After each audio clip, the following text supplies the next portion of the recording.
ये जो स्टोरी मैं आपको जो इस वीडियो में सुनाने जा रहा हूँ, ये स्टोरी आपने बचपन से लेकर आज तक कभी ना कभी किताबों में या फिर कहीं भी आपने कहीं ना कहीं ज़रूर पढ़ी होगी या फिर कहीं ना कहीं ज़रूर सुनी होगी। आपने स्टोरी तो सुनी होगी लेकिन इसकी जो लर्निंग है वो आपने नहीं ली होगी, और जो कि लर्निंग लेना आपके लिए बहुत ही इम्पोर्टेंट है, बहुत ही ज़्यादा ज़रूरी है। इसलिए वीडियो को पूरी देखिएगा ताकि आप इस वीडियो की अमेजिंग लर्निंग को सीख पाओ।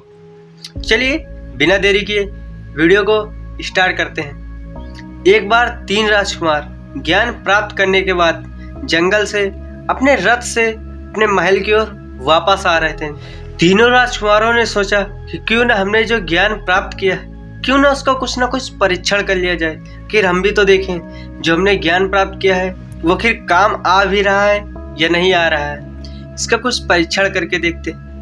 तभी उन्हें रास्ते में शेर की कुछ हड्डियां पड़ी हुई दिखाई देती हैं और तीनों राजकुमार रथ से नीचे उतरे और उस शेर की हड्डियों पर परीक्षण करने की सोची। तब पहले राजकुमार ने कहा कि मैं अपनी ज्ञान और विद्या से इस शेर की जो हड्डियां पड़ी हुई हैं इनको मैं एकत्रित करके शेर की जो हड्डियों का ढांचा होता है, स्केलेटन, उसमें तैयार कर सकता हूँ।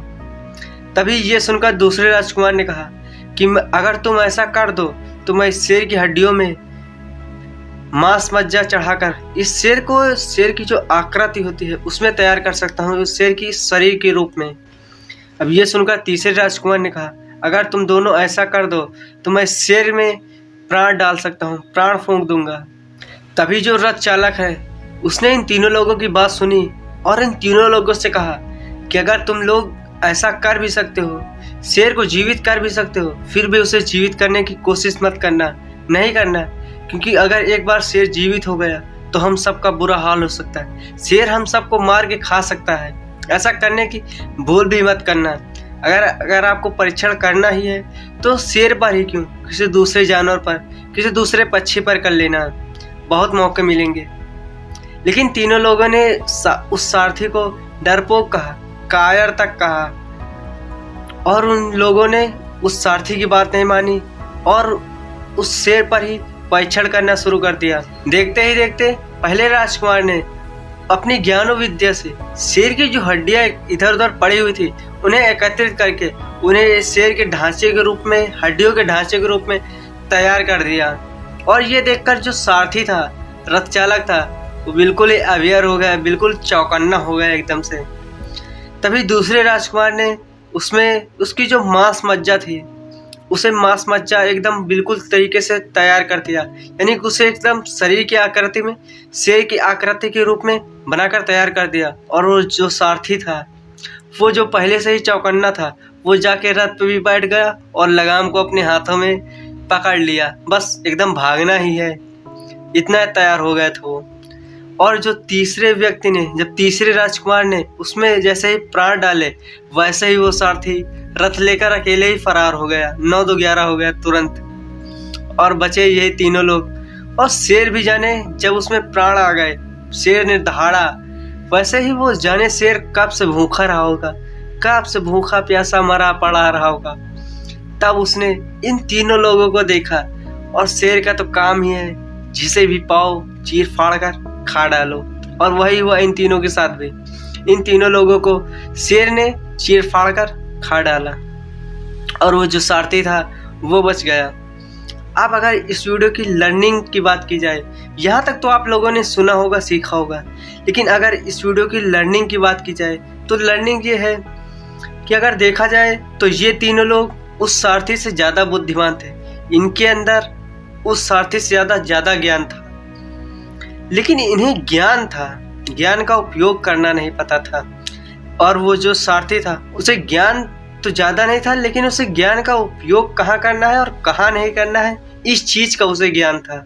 तो देखा जाए तो सिर्फ ज्ञान होना ही जरूरी नहीं है, बल्कि ज्ञान कहाँ उपयोग करना है और कहाँ उपयोग नहीं करना है, ये ज्ञान होना उससे भी ज़्यादा ज़रूरी है। तीनों राजकुमार बुद्धिमान तो थे लेकिन वो समझदार नहीं थे।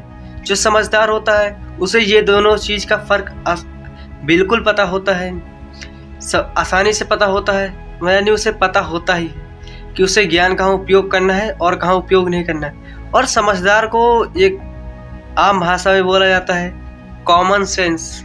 कहते हैं ना कि आपके अंदर कॉमन सेंस नहीं है। अगर कॉमन सेंस होता उन राजकुमारों के पास तो वो इतना तो ज्ञान उन्हें होना ही चाहिए, क्योंकि जब शेर को जीवित करोगे, उसके अंदर प्राण डालोगे, तो उसका काम ही है चीर फाड़ कर खा जाना। चीर फाड़ कर खा भी सकता है। उन्होंने इतना तक नहीं सोचा।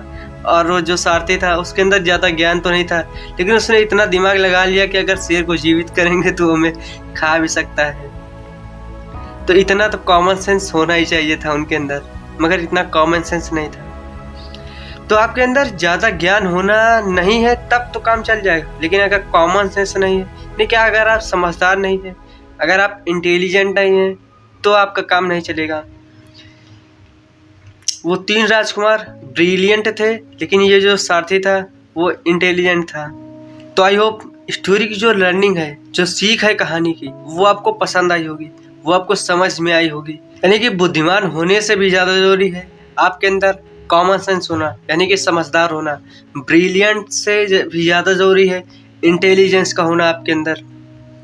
तो चलिए मिलते हैं किसी नेक्स्ट इंस्पायरिंग वीडियोस में। तब तक के लिए अगर आप लोगों ने अभी तक चैनल को सब्सक्राइब नहीं किया है तो सब्सक्राइब कर दीजिए और बेल आइकन भी प्रेस कर दीजिएगा। तो चलिए मिलते हैं किसी नेक्स्ट इंस्पायरिंग वीडियोस में।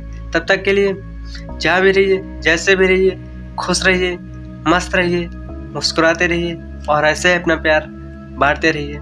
Thank you so much.